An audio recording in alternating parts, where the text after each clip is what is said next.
Hi everybody, it's Jessica, the Dollhouse Curator, and welcome back to the Curated Dollhouse. So today we are back for another segment of the Curator's Corner, and this time we are going through my Easter themed dollhouse.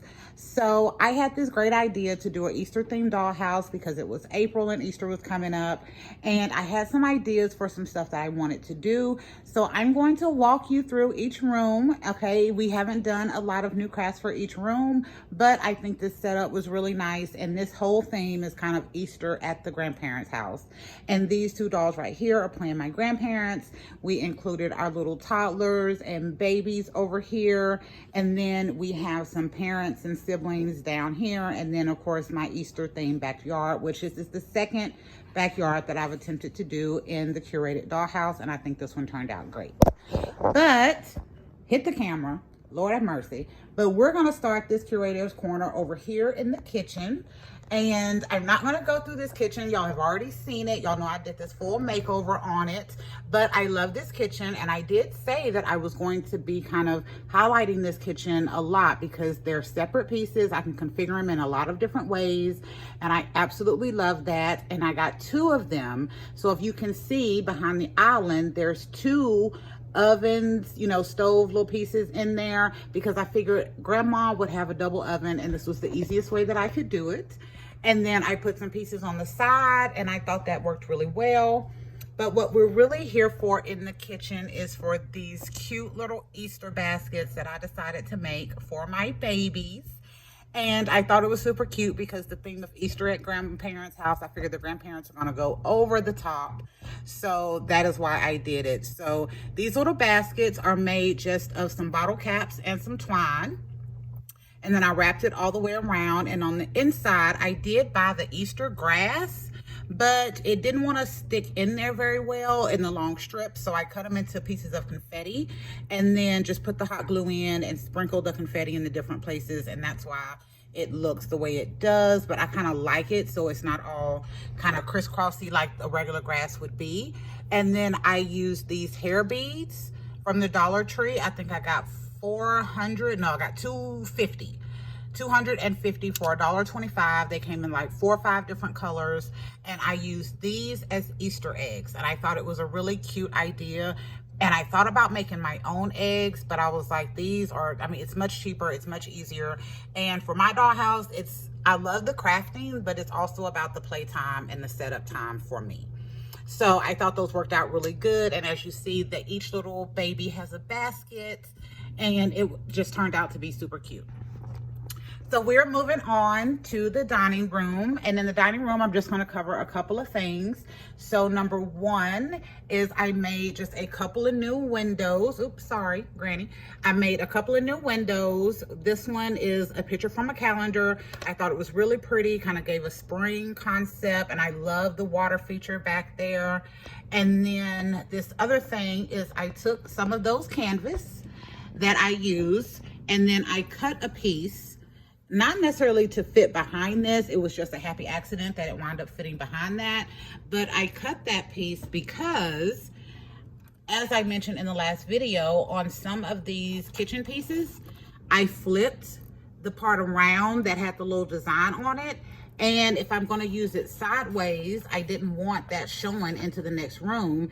And just so happened that as I was trying to create more of the illusions of doorways, y'all see that one, I think it turned out great, that this canvas piece seemed to work perfect right behind that to kind of cover that up and give me the illusion of a doorway, but also a kind of a solid wall to work with instead of you being able to see the design of the kitchen.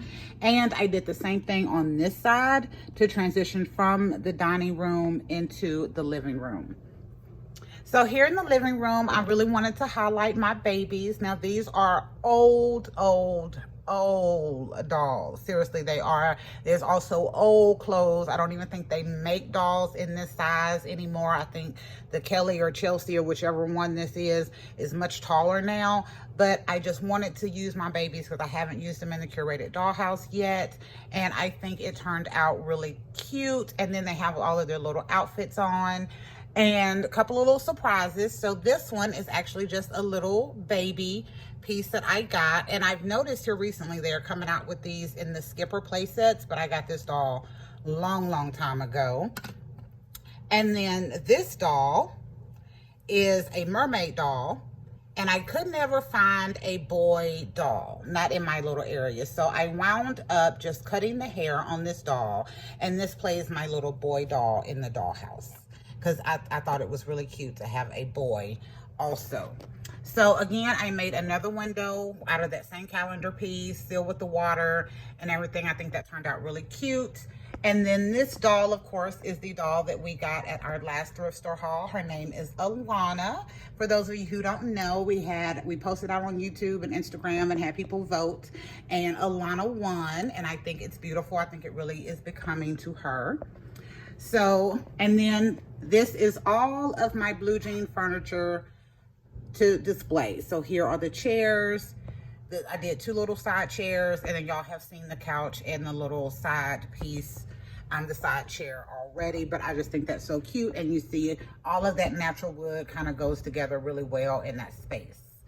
So we're going back over because I also want to introduce this doll. This is a Hart family grandparent doll. I got her on eBay a few years ago. I couldn't find the grandpa, but I did get the grandma. And I just absolutely love her. And her hair is still curled. So she had this hair that was in a bun. And I laughed the other day because I was like, I don't think I will ever get the curl out of this doll's hair because she was in that bun with all of that product in her hair for like 35 years before I bought her. So I was like, yeah, we just gonna have to deal with these curls looking like the 70s Charlie's Angels, but I think it's cute.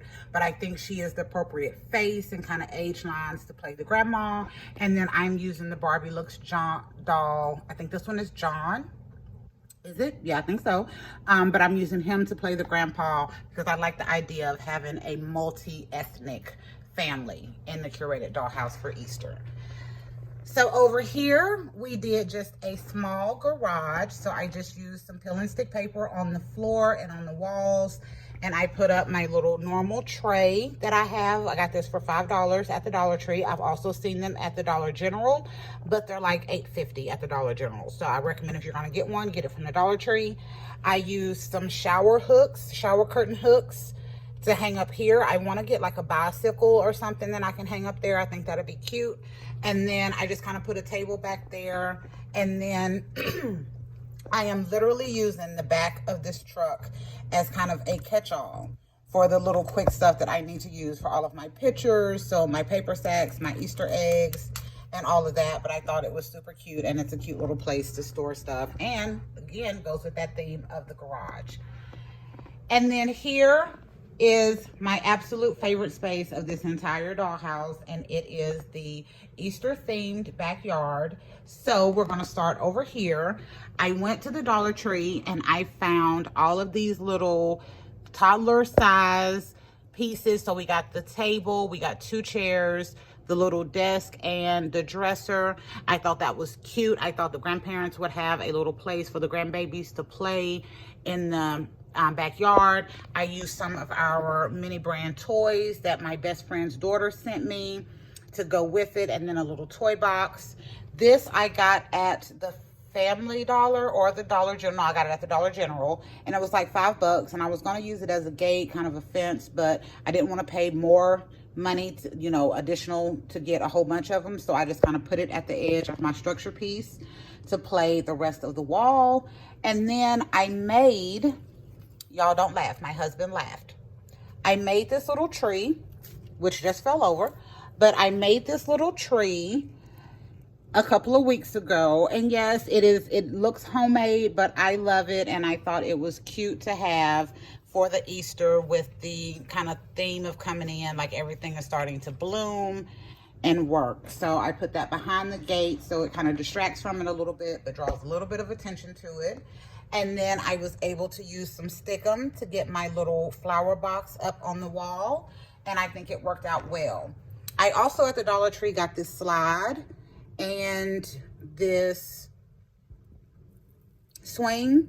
I probably will leave them pink because I think it looks good for having it for the kids, but I thought that was cute, and they were $1.25 a piece. And then I got this little bunny rabbit and these eggs. I got 8 of these larger eggs for $1 at the Dollar General, and I thought that was just simple to add to my backyard for the Easter theme. So y'all know last time when I did the camping scene, I couldn't get the entire back to be covered, so to make it look decent, and I had the same problem this time. So I used these 2 calendar pieces here, and I was able to get them to look pretty decent up there, but I didn't have enough for all the way over here, and I only had 2 calendars to pick from. So I decided to make this kind of an internal part of the gazebo, and then this the external, and then I cut a piece of peel and stick paper to put down like we did a little fence, and I thought that worked extremely well to still give me an outside look, but to not be as distracting when I didn't have something to cover that whole entire piece. And then my absolute favorite piece, I made this a few weeks ago. Let me move Miss Janelle here. This is my grill. So I figure backyard theme, you gotta have a grill. So I made this. It actually is kind of the exact image of the grill that I actually have. And I also made it so it could open. And you see I have me a little chicken and some hamburgers in there. But I did the little top piece. I used some nail polish and some coffee stirrers to really make the inside look a little bit interesting. And then I used just some paper clips on the side so that I can keep it down. And then my tongs that I had right here, these are the little mini make it mini food tweezers that I thought was perfect for backyard tongs. So there, but that is my absolute favorite piece that I've made here lately, and I love it. I think it looks really, really nice. It was kind of easy to make, even though when I first started making this grill, which is another reason I don't do crafts, it was not supposed to look like that. It was supposed to be one of those round ones in the backyard, but as I started thinking and maneuvering and seeing what I had to work with, that is what we were able to design. So yeah, it worked really good. And then we are using 13 dolls in this dollhouse. So we have the 2 grandparents, we have the 5 toddlers, the 1 baby, and then we have the 5 parents. So this is the Irish version of the Princess of the, well, actually y'all have met Cleo, my Princess of the Nile doll, but this is the Irish version of her. Again, I've had this doll for about 20 years also. I have this one, I have the Asian themed one, and then I have the Egyptian themed one. I got all 3 in that collection, and they are all over 20 years old, but I thought she was beautiful to bring into the design for a dollhouse a couple of weeks ago, and to use her again in this one because I have a red-headed baby. This is one of my fashionista dolls. She has that beautiful face mold that I've absolutely fallen in love with. So I decided to use her. And when I got her, she was curvy, but I did put her on a regular body for a while. But I did put her back on a curvy body for this one. This is another fashionista.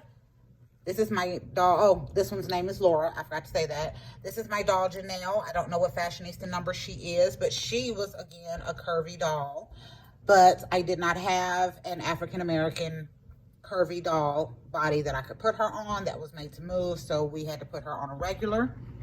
And this is a Barbie Looks doll from the first wave that came through, and her name is Brittany. Love her. And then we also have the black soccer player doll. I recently got him after I got some good news a couple of weeks ago. We named him Dalvin, and he plays one of the parents as well. So in my little story in my head, because I don't really do doll stories out loud like on the YouTube or Instagram, but Laura and Dalvin are married. That's why they are matching. And then since it's a multi-ethnic family, they're all these 4 right here are siblings, and then she married into this crazy family, and then those are the parents, and then those are the babies, and I tried to match with the skin tones and the color to really highlight my babies. So there you go. Oh, one more little thing. I also got this cute little bunny rabbit from Target. He was $3. I thought he was so cute. Still gave me Easter, but it gave me Easter in a very sweet and not so like cartoony way. I absolutely loved it, and for $3 that was a good deal. So there you go. That is my Easter themed dollhouse. In this one, we did a kitchen, a dining room, and a living room, and then a garage and the backyard. I love the backyard. And for the next few months, I think I'm going to start extending the ideas of doing outside themes in the curated dollhouse. So I hope y'all come back and keep seeing what we have to offer and all the different scenes that we use. And then I can introduce you to my little collection of dolls as we go through. I hope y'all have enjoyed this. Again, if you like the concept of the Curator's Corner, where I walk you through kind of the behind the scenes of the dolls and the crafts and the dollhouses that I put up, remember to leave a comment. But until next time, y'all, bye.